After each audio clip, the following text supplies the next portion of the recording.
It's always a pleasure to welcome back to the show Pet Needs, and it's George. How you doing? Hello, it's the other Marriott. How are you? The other one. Yeah. We could say the better one. Oh, we could, but we won't. Just get some evil stares from across the Straight off the bat. Can't retaliate. Yeah. Yeah. That's what happens when you're on vocal rest. You can just insult people. And they just look at you like they It's want his birthday to. tomorrow. We've got to be nice. Yeah, no. Tomorrow you got to be Yeah. nice. Get it all out The tonight. one day a year.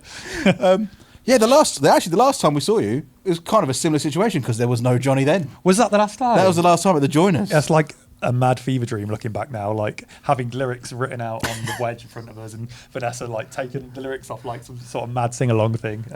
It was really cool because it was so like unique. That situation is never really going to happen again. Yeah, hopefully not.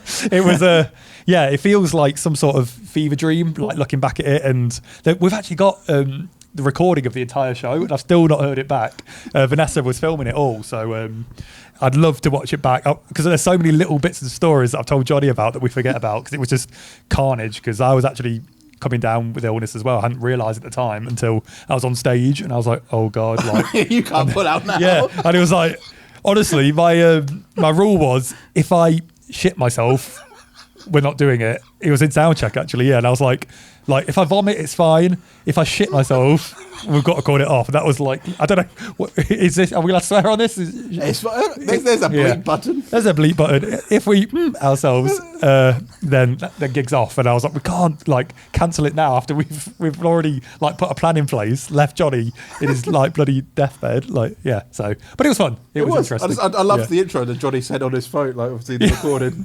This is just I'm dying, please go on without me. And he genuinely he was literally green. And Ryan walked him into the hotel room, and I literally said, without a joke, I was like, I don't know if he's gonna be all right. I was like, I've never, like, obviously we're brothers, so I've never seen him that ill ever in my life, ever. And he was in that hotel room for 4 days, I think it was. It was serious stuff, yeah. All because Jules farted in the dressing room as well. Basically, he was new to the band and he did a fart in the dressing room, and that got everyone ill. So he's learnt his lesson, haven't you, Jules? Yeah. I mean, it's one way to like do a tour. It's one way to do a tour, yeah. And also to get 4 days in a hotel. It's lovely, Right, isn't it? yeah. You know, some All people expensive just paid. slack in there. Yeah. So you're currently on tour at the moment. They've Yes. got 2 days left for the 1865 at the moment, and it looks like it's been going amazing so far. It's felt like a real step up this time. It's upgraded venues, and then the venues have been busy. Like it's been really exciting. Like we've been playing places with like balconies and stuff now. We've not really done that before, and it's been it's feeling like exciting. It's kind of ramped up a little bit, and we're not totally sure why because we haven't released anything new yet. It's just it felt like this tour, I don't know, there's just been a bit of excitement around it, and it's leading nicely into like new music coming next year and stuff. So it feels like we're in a really good place at the moment. It's awesome. Yeah, because with like obviously the excitement stuff, obviously you've just recorded the new album. Obviously I saw those posts about that. Yeah. And doing updates, and a lot of it is like, I think it's the community you've built around Pet Needs is what builds and drives that excitement. How important is that for you, do you think, for sustaining the band and keeping yourself going? Yeah, we've said it for a long time. Like, it's really important. Like, it's more important to have like 1,000, 500, 1,000 absolute diehard fans than it is to have 20,000 people who are just like casual listeners. Like, it's those small people, that strong unit that kind of build your career. And Johnny said on stage before, he thinks we're the smallest band in the world that get to do this professionally, because we know much bigger bands than us who have to go to work in between tours and stuff, because it's just so hard to make a living out of it. And we get to do this as a job, and it's because of like the advocates who like shout about us, bring their friends when they can, buy all our merch, and like it's like it seems kind of unique. Like the amount of people who wear our merch to our shows is like more than I see at any other show. It's really interesting. It's like people are proud to support our band and want us, because if we win, everyone wins. Like we're all winning together. And at the merch desk in Thekla, because we sold out Thekla, which was like a massive achievement, and like we've had fans that we'll call friends now who came up to us excited, being like, it's happening. Like you're getting somewhere. Like, but finally, people are like starting to see what they've seen for years. It's like almost people are feeling pride themselves, and yeah, it's that community that we've built. It's really unique and yeah, really really special. Because it is so hard nowadays to like you said, people in big bands. I know loads of people in big bands playing, big venues that still go to work the next day. Yeah. It seems mental. Yeah, it's mad. It's because like streaming and stuff. It's ruined it in that way. Like no one makes any money off streaming, and it's all on merch, and that's how we try and be creative with our merch. And like there's always a new line, and our fans are just so caring and will buy everything that we come out with. Like keeps us on the road, and it's the only way we can do it. And it's crazy that there's some bands that I know that they like work in bars and stuff and just do what they can to make the band work, and it's really tough, but it's the way it's got to be. It is. It's weird. It seems weird nowadays. Though you're speaking to bands and you're like, yeah, I'm going to work. And I'm like, no, this is not your job. Like, you're playing in front of like 500 people, 1,000 people, whatever. Playing stage at festivals, like, and like, nope, still has to have a job. It doesn't seem right. Even I struggle with just like the highs of gigging and then just coming home and being at home again. And like, imagine playing in front of 1,000 people a night and then coming home and then working in co-op. Like, it must mess your brain up so much. It must like the roller coaster of like the juxtaposition of like being a touring musician and then living small again is pretty intense. Like it must be tough. Yeah.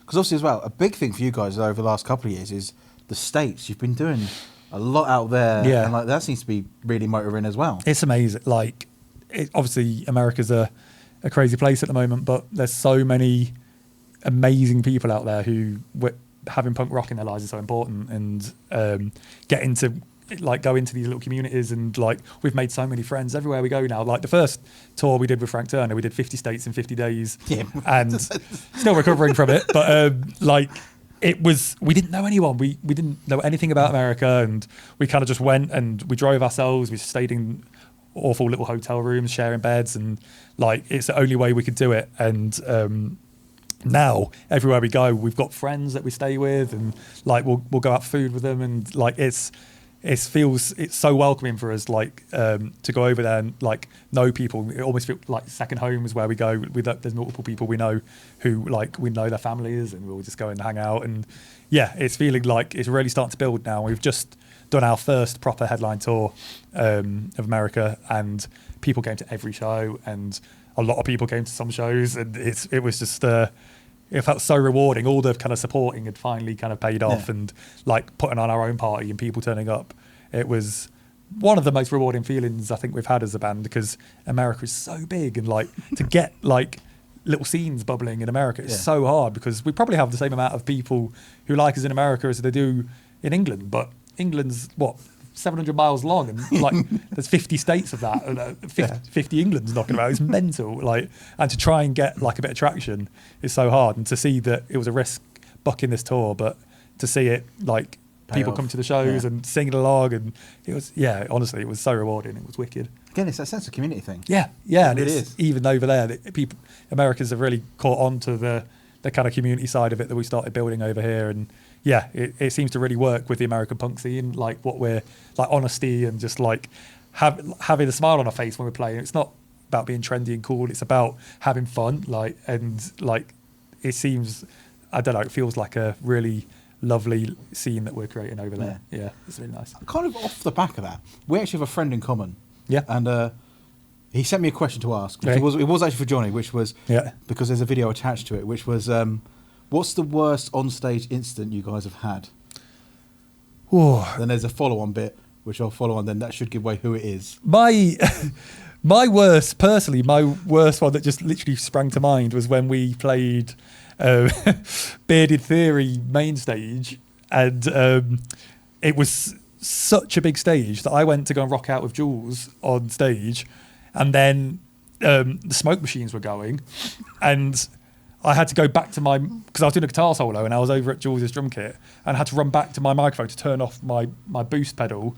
And because the smoke machine was there, I literally didn't know where I was on stage, and I was just like running through fog, just like I couldn't find where the mic was. I was just running around. It was like some sort of fever dream, just like But that's one of the funny things come to mind. We've had some crazy, silly things that happen, but yeah. Why? What was? So the follow-up question is how's the eye? How's the eye? Does that give it away? On stage. Who? What? Did you get poked in the eye? Yeah. Oh, by Ian. Ian. All right. Yeah. Yeah.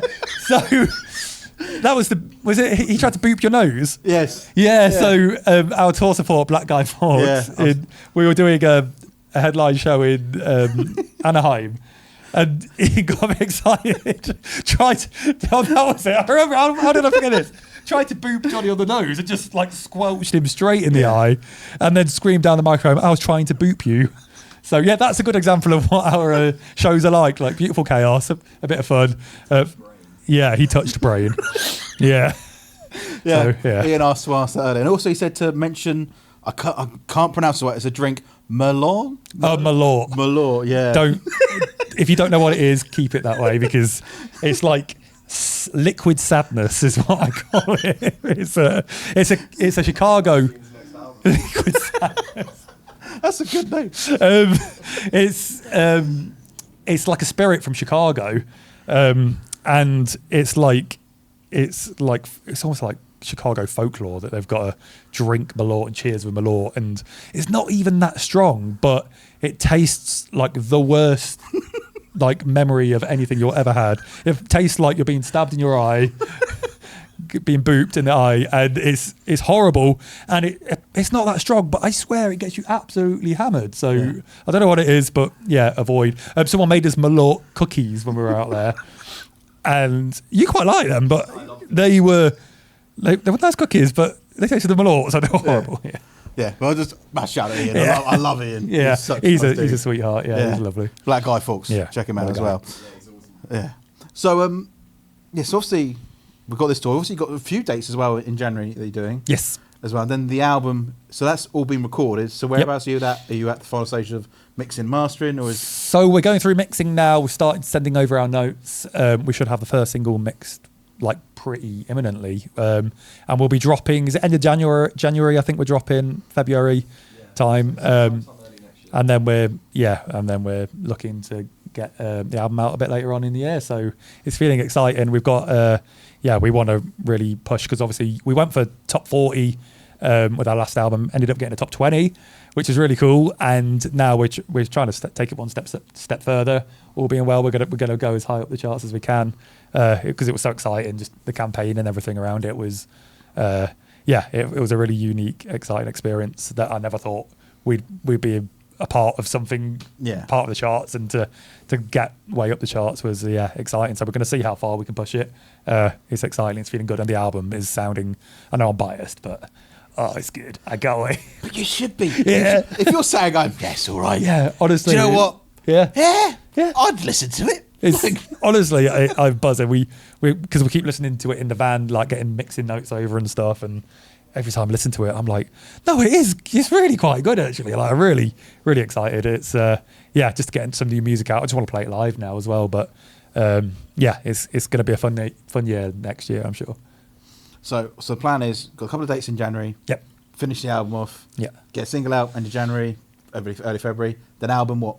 Mid-year, possibly. Hopefully the first third of the year we'll be getting out, and then heading off into the distance with festivals, and then back on the road again. See if we can fill some more big rooms, and both sides of the Atlantic, and just keep going. We're having it's feeling like a really good time at the moment in the band. It's really, really fun. Like, I feel like we're all on form on stage. Like, Ryan's just had his baby, and he's back with us, and we feel properly at full strength, and it's it's feeling like a really exciting part of the band's history at the moment. So I'm excited for the future as well. Yeah, it's going to be wicked. Sweet, amazing. Yeah. We're looking forward tonight, and looking forward to new music in the new year. Thanks, man. Yeah, buzzing. Cheers, dude. Thank you. Bye.